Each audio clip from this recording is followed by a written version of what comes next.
Hey guys, welcome back to Bendy and the Dark Revival. Now,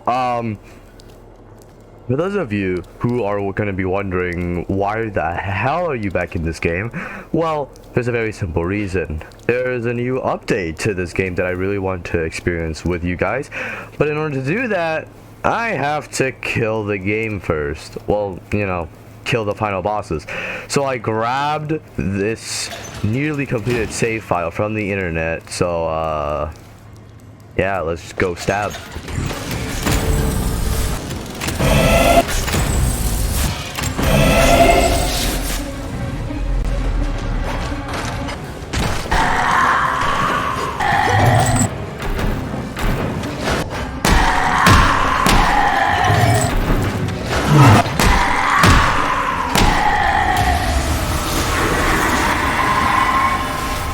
Wow, first try.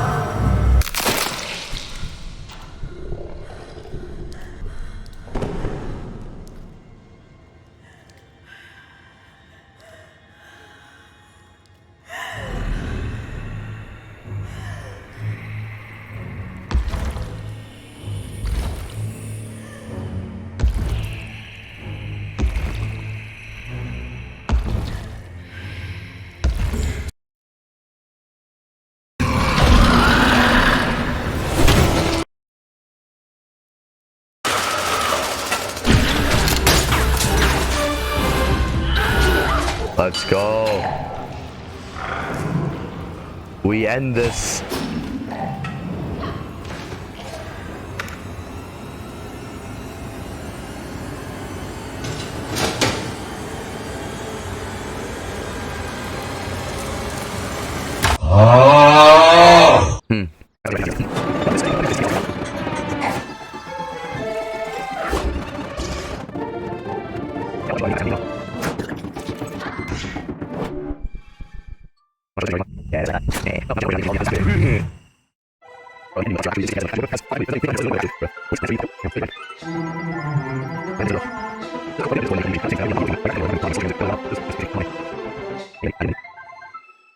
Now we can actually go do the archives now. Alright, so, alright guys. Alright, let's go in. Let's see what is in.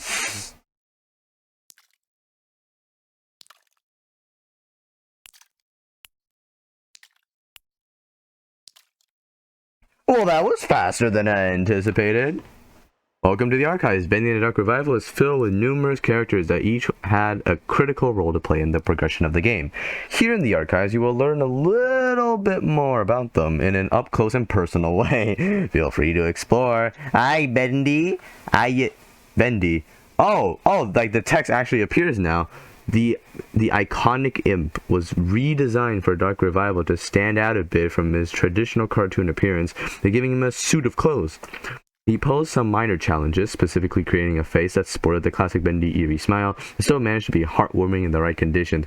Bro, he's always so adorable. He is a fan favorite, so his design had to be just right. During production, we originally envisioned Bendy to talk with a series of cute squeaks to contrast the dark low voice of the ink demon, but this turned out to be very distracting and the idea was scrapped pretty early on. He's pointing at us. Artist rest, comforts for the overachiever. Oh, thank you for calling me the overachiever when I didn't want to play this game again. Or, like, can I rummage? I can. Yeah.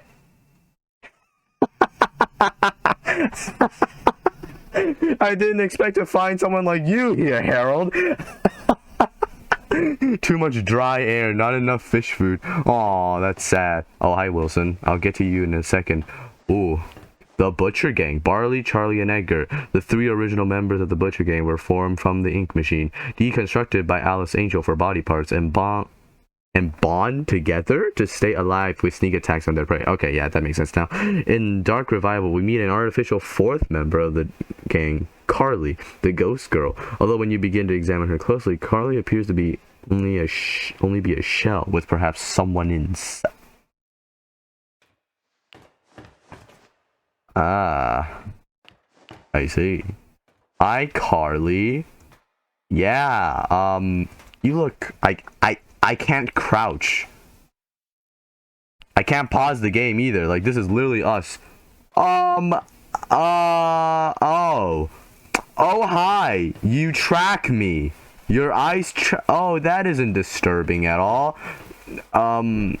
Yo, how's it going, girl? Man, you have... My, just how long fingers you have. Anyway... Let's see what else is here. What is in here? Oh. Hi, Sammy. The famous music composer of the studio, Sammy Lawrence, originally had a slightly larger role in the story of Dark Revival, but in a story already filled with so many characters, making them all play a meaningful part became a challenge. He was ultimately sidelined in favor of telling a more coherent storyline. Although it is interesting to note that Sammy Lawrence appears to have mastered the flow ability in Bendy the Ink Machine long before Porter and Audrey could weld it. So it was you. That explains a lot. That explains a lot about how he was able to travel through what...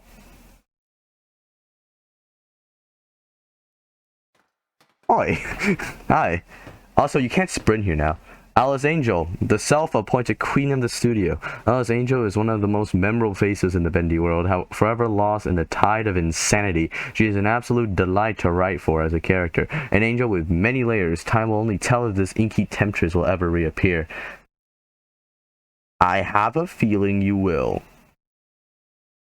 Amok, yes, Lord Amok, ruler of a sewer cult. Lord Amok illustrates how the world of the ink had continued to develop into different societies deep within the darkest places. Though he was weak in a fight, his name will simply never die. Yeah, I destroyed your ass. Oh. Ship Ahoy Dudley, the demented invention of Wilson. Created to serve the dual purpose of dethroning the ink demon in the cartoon world, and also upstaging Joey Drew in the eyes of Wilson's father, Nathan Arch. Neither of these happened. Ship Ahoy Dudley is a mysterious sailor with his own eerie grin, similar to that of Bendy, along with his sidekick Crackle the Crab. It is unknown just what kind of cartoon adventures they would have had together. Crab?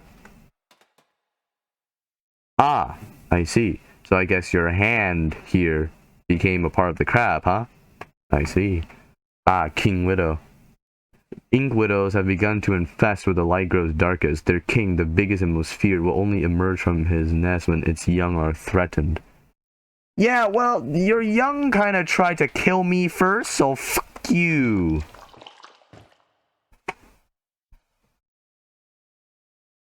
What?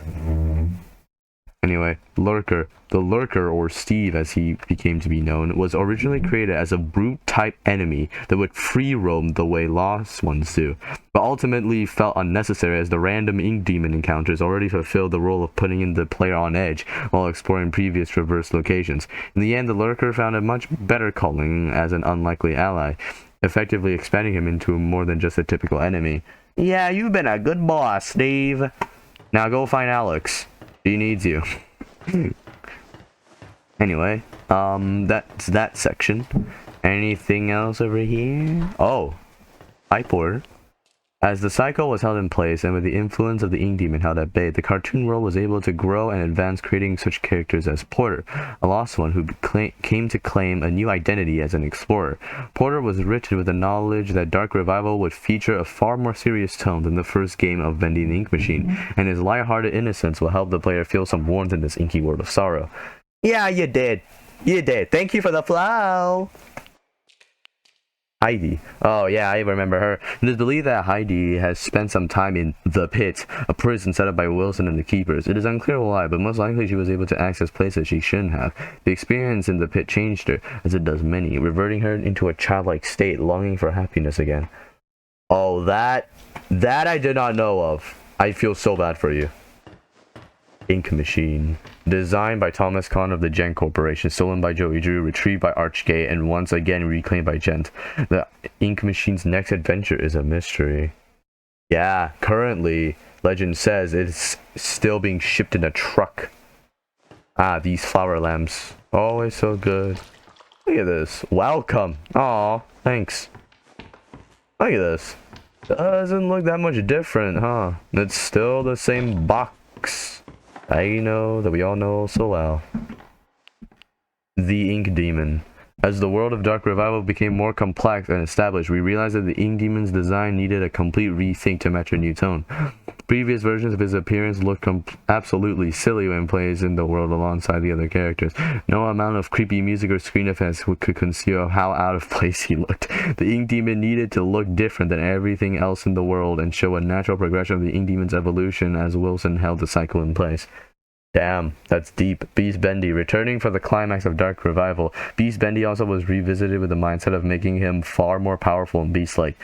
Traditionally, in most horror games, they tend to build to a point where the main villain becomes a final form monster as a final boss. It's particularly a trope. Our idea, what if you got to play as that final form instead? Good idea. It was fun. It was actually really fun.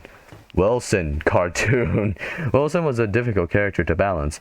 At first, the players were purposely led to believe he is a one-note character, obviously evil with an over-the-top villain personality. But as the story progresses, we see other sides of the character and the player becomes muddled with who this man really is. Mission accomplished! Mission well accomplished, Meatley! In one draft, Wilson was written as a servant of Nathan Arch Jr., a separate character at the time. But the story made far more sense when the two characters became one, eliminating a lot of needless narrative complexity. That did work out well. Audrey cartoon. Audrey is a kind-hearted rogue with courage, determination, some flaws, and a deep dark past. Some flaws. She has some flaws. To make our story work, we needed a newcomer to the cartoon studio world, and Audrey was the perfect fresh eyes to help experience the adventure. From day one of production, we knew that if people didn't connect with Audrey by the end of the game itself wouldn't be successful. Fortunately, she turned out to be quite memorable indeed and stands out from the other members of the cast. You did indeed stand out from the other members of the cast. And we have what seems like a few more to go. Cycle Breakers. Wow, you have your own section. Henry Stein. My. I must say, you finally are on the pedestal.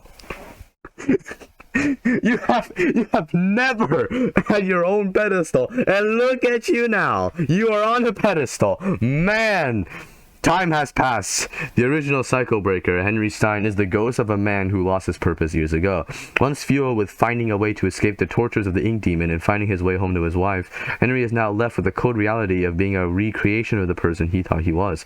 Saved as a special surprise for fans of the Bendy Ink Machine game, Henry was strictly omitted from all public discussion of the character during the entire production, which spanned several years, but Henry returned with a very satisfying face reveal.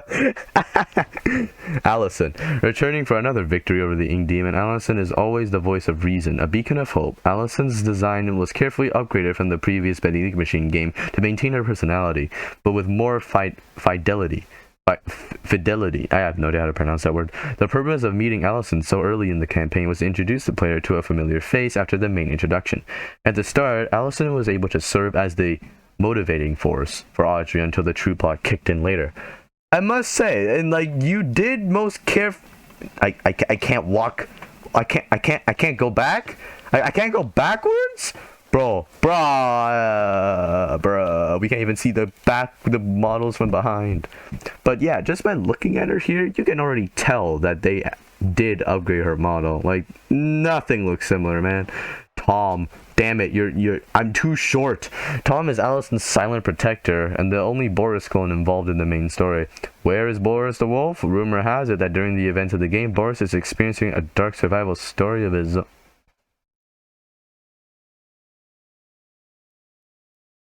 Hold up. Hold up. So, there is a reason why Boris and the Dark Survival was even made. It's because he was experiencing it at the time of this game. Oh wow! Oh! Get ready, guys. We're about to go out into reality and touch grass in 3, 2, 1. We're in the real world. Nathan Arch Sr. Look at this man. Nathan Arch was everything Joey Drew wasn't. He worked hard, built up from nothing, and never compromised his integrity. Joey had big dreams, but Nathan accomplished his own dreams. He and his wife Tessa raised a son with as much love and care as they could despite Nathan's career pressures. Sadly, his son did not share Nathan's natural talent for business and enterprise. Man.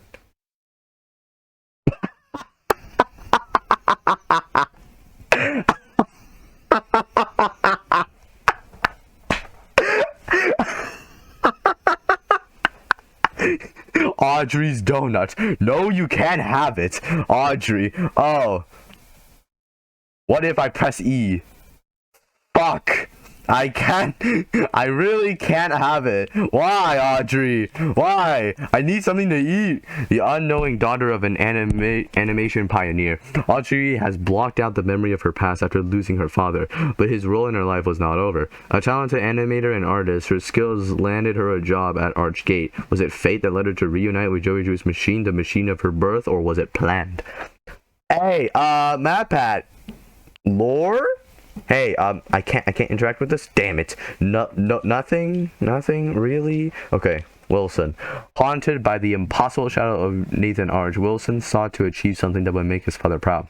By luck, he stumbled upon the ink machine and was able to become the cartoon's world's new master. Holding the cycle in place, he continues his experiments that could not fully be realized until the ink demon was purged. However, unnaturally entering to and from the ink realm has taken a toll on Wilson's physical being, slowly robbing him of his health. Oh, so he isn't actually an old hobo. He's maybe like literally 30 years old, but then he came back and forth from the ink world too many times and it sucked away his health. Interesting. Ah, yes. Betty, a faithful maid, among other things, to Wilson. Betty, among other things? Among other things? Betty was an important character to the story of Dark Revival as a failed experiment and someone relatively new to the cartoon studio. She was able to give a somewhat different point of view on the state of the world. We have purposely left it unclear if Betty was in on Wilson's plot to harvest Audrey, or if she is just a bystander. Behind her mask, there are still answers to be found. Can I, somehow go in and break and just take off your mask? Would you mind that? Just don't say anything if that's a yes. Ah, fuck. Okay, well, time to hack, I guess. Anyway, the man himself, Joey Drew Memory. The man, the legend, the memory. Creating this version of Joey Drew was both an exciting and daunting process. It was clear from the start that this Joey would be different from the one from the original Bendy the Ink Machine game. This was a man with all the guilt from a past life, but without the experience to fully understand it. The real Joey Drew made many mistakes, but ultimately learned from them. This doesn't absolve him of his sins, but at the end of his life, he was able to help correct some of them, and help fight the darkness he created. Damn. Now, I think that's every section visited. Right? Yeah. There's nothing here? Nothing else? Well, there's nothing else, then that's the archives. I wonder where this goes. Main menu.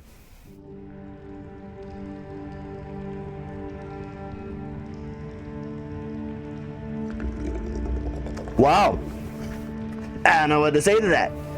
But that was the archives.